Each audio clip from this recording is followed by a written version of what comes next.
Bismillahirrahmanirrahim. Assalamualaikum warahmatullahi wabarakatuh.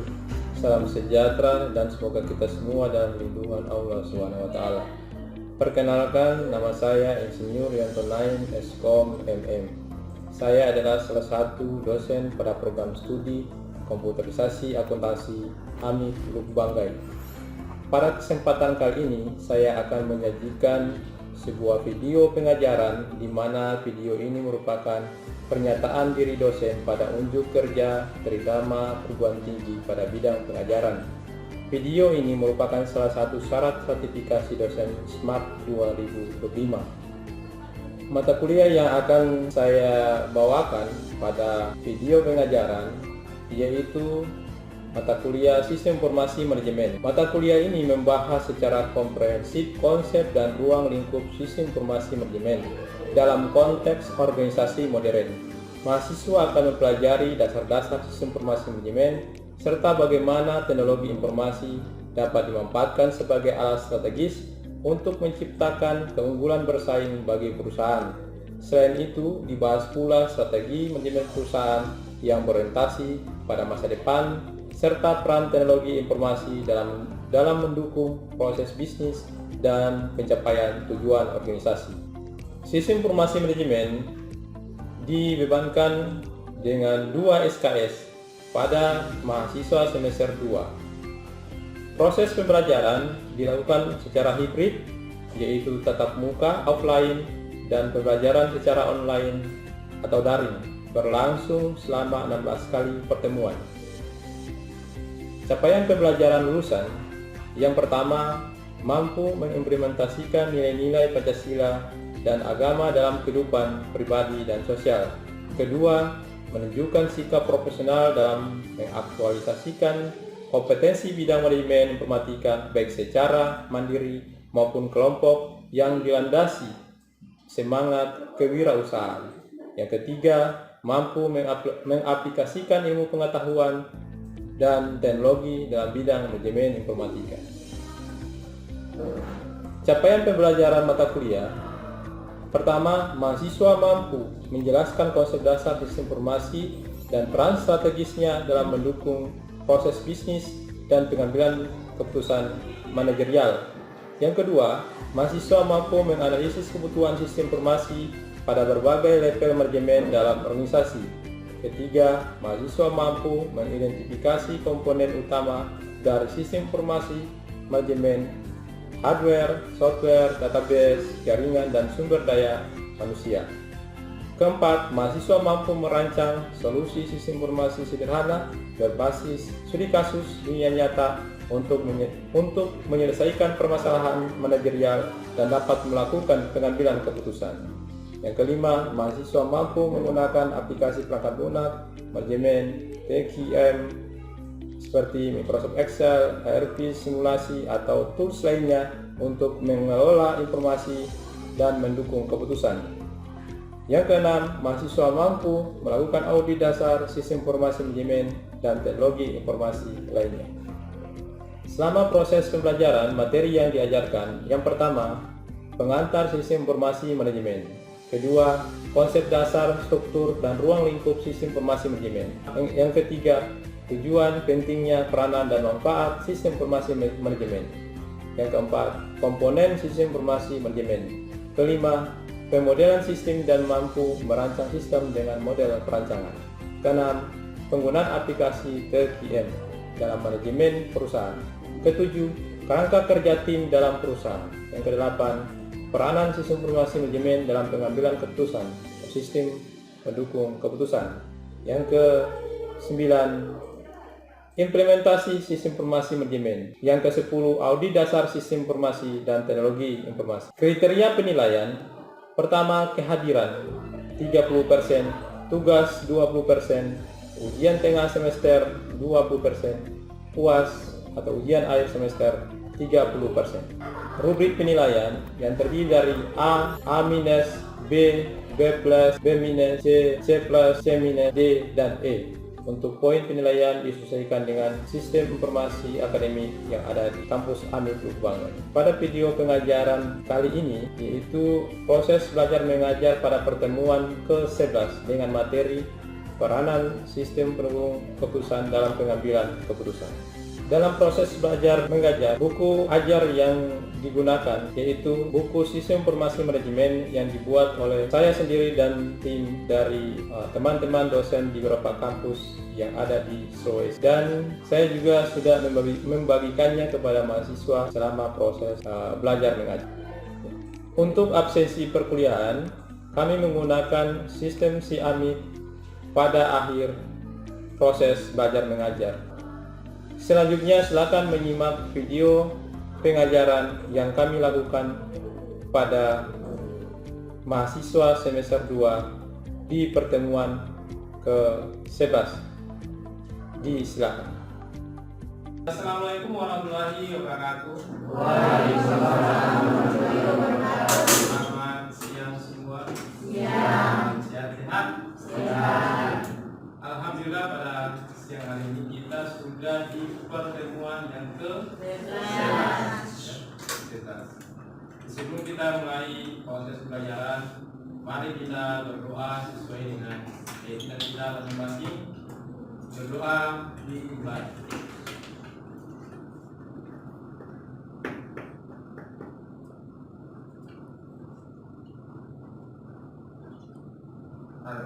Selesai.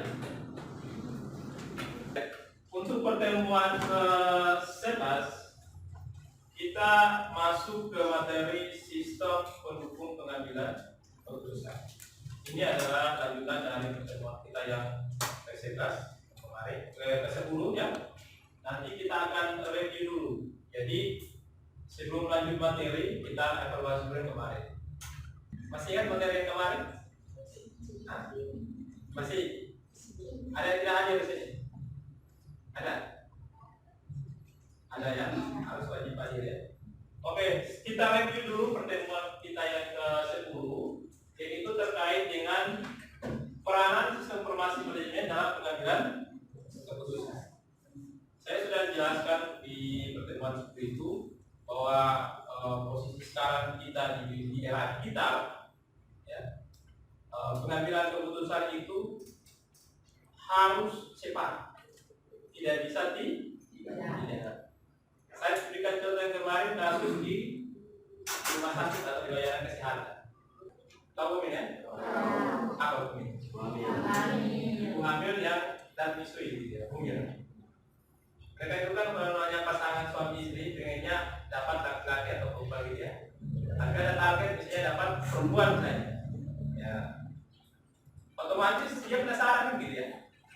Ini istri saya misalnya sudah 4 bulan, laki atau perempuan ya? Nah pertanyaannya, bagaimana dokter kandungan ya, bisa mengambil keputusan yang tepat dan cepat kalau tidak didukung dengan penerapan sistem informasi. Kalau tidak ada sistem informasi ini, pasti dia akan menjadi seorang dukun, bukan dokter ya, tapi menjadi seorang dukun karena hanya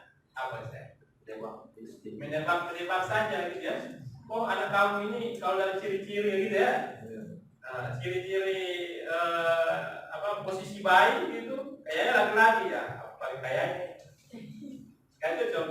Tapi dengan adanya sistem informasi manajemen, ada tools atau alat yang digunakan, sumber daya manusia juga ada, yaitu seorang dokter yang mampu menggunakan alat.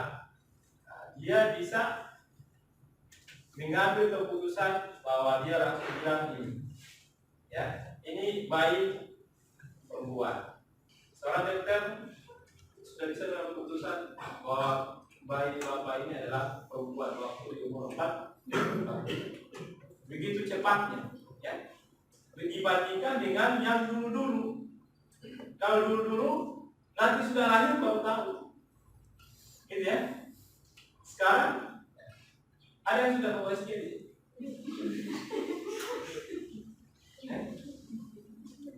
Ada? Nah, mulai ya. Ya, ini berarti ya. Ya, itu review ya dari materi pertemuan kita yang ke-10 kemarin, ya. Terkait tugas, ada nggak tugas? Ya. Kita sempat diskusi kemarin, ya. Sistem pengambilan keputusan apa saja yang sudah diterapkan di Kabupaten Banggai? Saya mengajukan kemarin pertanyaan yang terkait ini. Ada mahasiswa yang menjawab kemarin, ya, harus lapor ke bupati, ya. Lama kalau ke bupati, ini kan? Sekarang kan masyarakat butuh yang cepat. Saya kasih contoh, ya, informasi-informasi yang harus cepat, akurat, dan supaya masyarakat itu bisa mengambil keputusan mau berangkat atau tidak. Misalnya tentang schedule keberangkatan kapal, ya, kapal laut. Misalnya kita di sini kapal apa? Sarakan Lu atau Lu Sarakan? Ada orang Sarakan? Coba, Sarakan. Oh, atau ke, ya, satu orang. Kapal apa namanya? Kapal bungka biasa. Oh, Lumpungka. Ada yang dari Talian atau ada? Nggak ada. Ya. Tahu keberadaan kapalnya? Tahu. Yang kata Yabo, tahu. Ya. Tahu jadwal keberangkatan? Tidak tentu kan? Tidak pasti kan? Nah, sekarang bagaimana supaya bisa pasti? Karena kalau sebuah informasi itu harus pasti. Kenapa harus pasti? Supaya kamu mengambil keputusan juga tepat juga. Tidak terkait-terkait juga. Akhirnya kalau tidak pasti begitu, kamu jadi menginap di sana di pelabuhan 1 hari, gitu kan? Seharusnya tidak perlu itu terjadi, ya begitu. Itulah sebuah sistem yang harus ada di situ, sehingga masyarakat bisa lihat langsung untuk bisa mengambil keputusan. Jadi sistem pengambilan keputusan untuk wilayah Kabupaten Banggai ini hampir sebagian besar layanan sudah menggunakan. Apalagi layanan-layanan yang krusial di bidang kesehatan. Sekarang hanya memang masih banyak masyarakat Kabupaten Banggai yang belum menggunakan fasilitas-fasilitas digital. Ya, mungkin sebagian masih gaptek, ya, gagap teknologi atau memang tidak tahu sama sekali.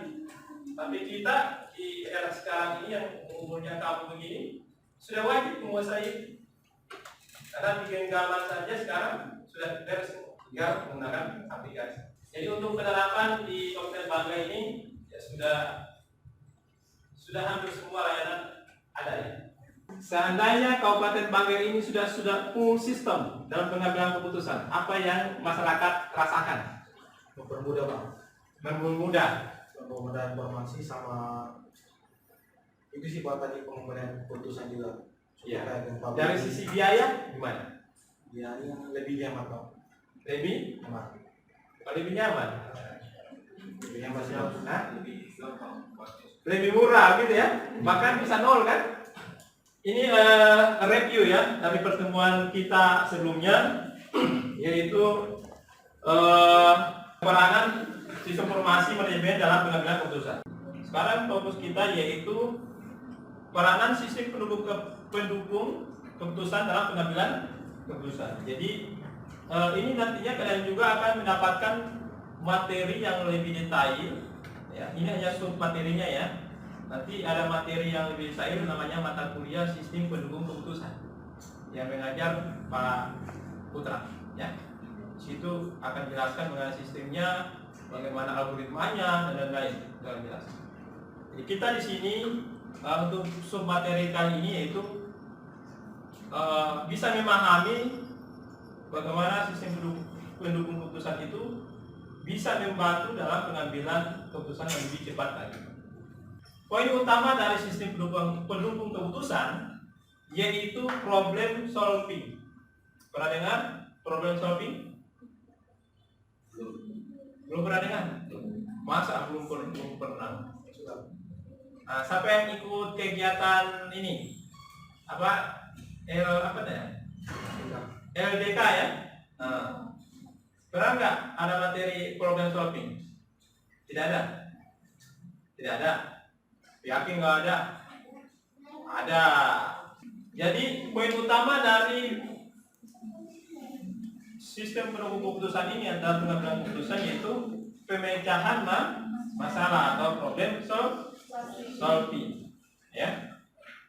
Jadi ini merupakan respon terhadap hal yang berjalan dengan baik serta yang berjalan juga ya dengan yang buruk, dengan cara mendefinisikan masalah. Problem itu bisa saja baik, bisa saja buruk. Yang lebih banyak kita selesaikan adalah Masalah buruk. masalah buruk, ya. Di dalam bidang sistem informasi, kita pasti akan memecahkan masalah yang berkaitan dengan sistem informasi. Yang kedua adalah pembuatan keputusan, decision making. Tindakan memilih di antara berbagai alternatif solusi atas pemecahan masalah. Nah, ini yang susah sekali di antara kita. Kamu memiliki banyak masalah, solusinya sedikit, gitu ya? Benar nggak?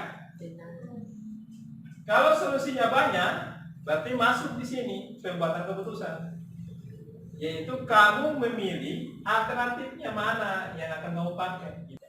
Keputusan atau decision didefinisikan sebagai tindakan pilihan dan seringkali diperlukan untuk mengambil banyak keputusan dalam proses pemecahan satu masalah saja. Nah, inilah informasi-informasi dan bentuk solusi ini yang akan dirangkum dalam informasi. Sekarang, apakah AI apa? AI, apa kepanjangannya? Artificial Intelligence.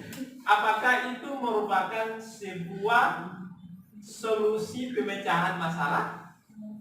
Jadi AI itu hanya untuk membantu, ya, terus untuk membantu.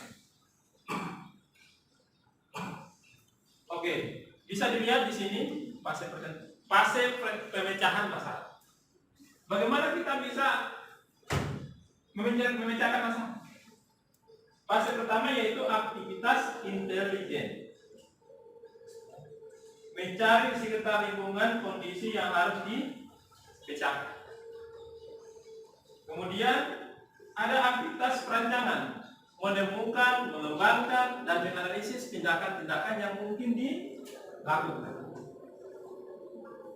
Kemudian ada aktivitas pemulihan, memilih tindakan tertentu dari beberapa yang tersedia, tapi sudah mengerucut ini. Pokoknya tindakan ini yang harus saya ambil. Dan terakhir adalah pengkajian, memeriksa pilihan-pilihan yang sebelumnya apakah masih relevan atau tidak. Kemudian kita putuskan opini yang kita. Kemudian kerangka pikiran pemecahan masalah yang terdiri dari model sistem umum dan model lingkungan. Jadi model sistem umum ini suatu sistem dalam perusahaan yang mengidentifikasi elemen-elemen penting yang harus ada serta aliran data, informasi dan keputusan yang menghubungkan elemen-elemen tersebut. Jadi kita akan mencari tahu yang seandainya terjadi sebuah masalah di perusahaan, itu kita akan identifikasi data-data apa saja yang berkaitan dengan problem itu. Kemudian masuk di model lingkungan, ini untuk memahami lingkungan perusahaan, interaksi antara perusahaan dan masing-masing elemen dan bentuk aliran sumber daya. Di sini gambar elemen proses pemecahan masalah. Untuk elemen sistem konseptual, ada standar situasi yang diinginkan, kemudian ada informasi situasi saat ini apa yang terjadi, itu masuk ke proses pemecahan. Nah, ini biasanya kalau yang mengambil keputusan di lingkungan perusahaan apa? Biasanya, coba. Di dalam satu perusahaan nih, siapa yang mengambil keputusan? Pimpinan. Pimpinan itu kalau perusahaan tidak ada istilah pimpinan ya. Direktur, ya. Direktur. Yang paling tinggi itu di direktur. HRD itu dibawa dari direktur. HRD itu paling kasih informasi misalnya di sini. Informasi saat ini. Misalnya ada masalah ini pegawai bikin ulang misalnya gitu ya. Dia akan memberikan informasi saat ini ke manajer, kemudian naik direktur. Kemudian ada bagian lain yang memberikan alternatif solusi. Jadi direktur ini tidak hanya sekedar oh ya langsung begitu, nggak bisa. Dia harus dengar bagian-bagian eksternal atau internal ya, pihak yang terkait. Kemudian ada batasan informasi juga, karena kalau terlalu banyak informasi yang masuk bikin pusing juga, kan begitu ya. Dan setelah itu tampillah solusi dari permasalahan. Ada informasi masuk, solusinya alternatif semuanya, direktur bisa mengambil keputusan bahwa solusinya harus begini. Ini adalah proses pemisahan masalah. Di sini seorang ahli bernama Harry, ya, ini dalam teori manajemennya mengidentifikasi 3 pendekatan. Pertama, analisis. Jadi bagaimana memilih solusi yang baik, dianalisis dulu. Dianalisis, akan dipetakan. Kalau saya ambil solusi ini, efeknya apa? Ambil solusi ini, efeknya apa?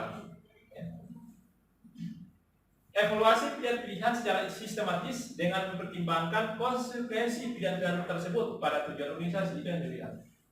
Ya. Kalau ambil solusi ini efeknya apa? Tidak bisa kita kasih solusi kepada orang tanpa ada penjelasan efeknya apa. Kemudian penilaian, proses pemikiran yang dilakukan oleh seorang manajer atau pimpinan atau direktur. Dilakukan penilaian atas analisis yang sudah dilakukan sebelumnya. Solusi-solusi itu. Sekarang kita lihat apa sih struktur permasalahannya itu. Pertama, masalah yang terstruktur. Ini terdiri atas unsur dan hubungan antara berbagai elemen yang semuanya dipahami oleh orang yang mengerjakan masalah. Saling berkaitan, terstruktur. Jadi yang menyelesaikan ini bisa tahu oh, bagian ini akan terkait dengan bagian ini. Problem yang masalah yang tidak terstruktur adalah masalah yang tidak memiliki elemen atau hubungan ke bagian yang lain. Karena ada juga masalah yang tidak ada kaitan yang lain gitu ya. Dan terakhir adalah masalah semi terstruktur. Masalah yang terdiri atas beberapa elemen dan beberapa hubungan yang dipahami si pembicara masalah dan beberapa yang tidak dapat dipahami. Jadi ada yang terkait dan ada yang tidak terkait. Kita masuk di jenis keputusan. Ada keputusan yang terprogram, ada keputusan yang tidak terprogram. Nah, keputusan yang terprogram ini adalah keputusan yang sudah terencana matang. Kemudian ada keputusan yang tidak terprogram, bersifat baru, terstruktur. Nah, itu biasanya yang tiba-tiba. Ada keputusan yang tiba-tiba langsung dieksekusi. Kemudian sistem pengambilan keputusan kelompok, group decision support system. Nah, kalau zaman sebelum ada era digital ini dan pengambilan keputusan, kalau sifatnya banyak orang itu agak ribet. Contoh kehidupan di desa, harus kumpul dulu. Gimana biasa kalau dulu kumpul-kumpul? Balai desa atau biasa di masjid. Ya. Bagaimana mengumpulkan banyak orang itu butuh berhari-hari. Tapi sekarang sudah ada support system, langsung grup WhatsApp, gitu ya? Iya, langsung terbentuk grup WhatsApp seperti kita. Ya, saya di sana di perumahan Villa Mas Biak. Perlu adanya security di kompleks. Karena katanya ada yang terekam CCTV berupaya mencuri. Apa sekarang di grup WhatsApp sudah ada support sistemnya. Di grup langsung bikin polling. Siapa yang setuju ada layanan security di depan pintu gerbang Villa Mas Biak? Itu setuju atau tidak setuju? Semua setuju. Jadi pengambilan keputusan lebih cepat kan? Daripada ada satu orang yang ditugaskan datang masing-masing di rumah bertanya, kamu pilih setuju atau tidak? Bayangkan kan, 250 kakak berapa hari itu harus menunggu setuju dan tidak itu. Sekarang di grup WhatsApp bikin polling kan gitu ya? Kan grup sistem, supportnya di sini. Langsung, oh setuju ini. Jadi adanya grup support system sekarang ini. Kalau dulu ya agak susah. Ya, sama halnya dengan ini. Misalnya dalam skala lebih besar, legislatif. Ya. Anggota-anggota DPR ya. Bayangkan kalau hidup zaman dulu ya, mau bikin rapat itu kapan selesai ini? Sekarang bikin Zoom, selesai, gitu ya. Nah ini adanya kemajuan teknologi sehingga dalam pengambilan keputusan itu lebih cepat lagi. Oke, siapa yang bisa membantu ambil kesimpulan materi kita hari ini? Oke, ada yang bisa memberikan kesimpulan untuk materi kita hari ini di sub materi sistem pendukung keputusan dalam pengambilan keputusan. Silakan. Dalam menjalankan tugasnya, manajer dihadapkan pada berbagai keputusan yang harus diambil untuk menyelesaikan suatu permasalahan. Proses pengambilan keputusan tersebut umumnya melibatkan 4 tahapan utama, yaitu aktivitas, intelijen, perencanaan, pemilihan, dan pengkajian. Tahap intelijen mencakup pengumpulan dan identifikasi informasi yang berkaitan dengan masalah. Tahap perencanaan adalah proses merumuskan alternatif solusi yang mungkin. Tahap pemilihan dilakukan dengan memilih alternatif terbaik dari solusi yang tersedia. Tahap pengkajian merupakan evaluasi terhadap hasil dari keputusan yang telah diambil. Ya, jadi untuk secara umum ya, kesimpulan kita hari ini dalam pengambilan keputusan harus kita lewati tahapan-tahapan yang ada ya, seperti aktivitas, intelijen, perancangan, pemilihan, dan pengkajian. Terakhir itu pengkajian.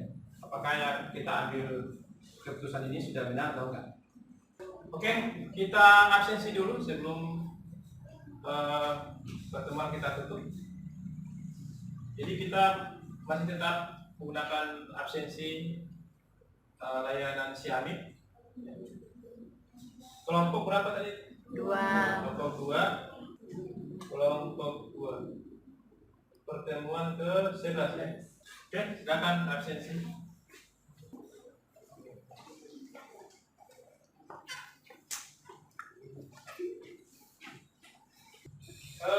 Nanti catat ini ya, tugas mandiri dan tugas itu. Apa saja pengambilan keputusan terprogram dan tidak terprogram yang pernah kamu tulis di kertas. Nanti minggu depan kita diskusikan. Oke? Jadi tidak ada pertanyaan, insyaallah kita ketemu di pertemuan ke-12 ya. Saya akhiri, wassalamualaikum warahmatullahi wabarakatuh. Waalaikumsalam.